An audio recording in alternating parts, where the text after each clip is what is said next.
Mən sizə şir bürcü haqqında danışmaq istəyirəm. Allaha and olsun ki, düz Allahın adını çəkmək istəmirəm. Nə danışıramsa hamısı həqiqətdir.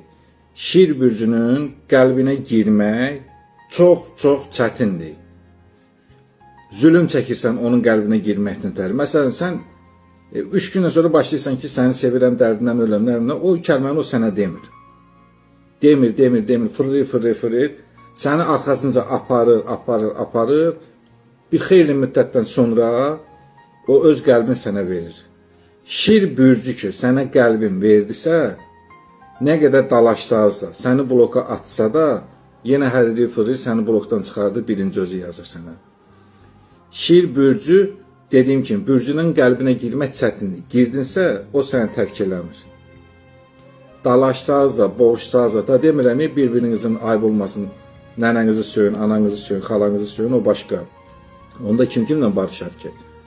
Amma belə umuf küsmələr var da, tutalım hissəni də atdı bloka, bir həftə blokdan aşmasa da, bilin ki, bir həftədən sonra mütləq açacaq. Şir bürcü adamla tanış olursa, qəlbin verirsə, o səni heç vaxt tərk eləmir. Sən onu tərk eləsən belə, yenə o sənə yazır ki, necəsən, nətərsən. Şir bürcü elənçi bir bürcdür.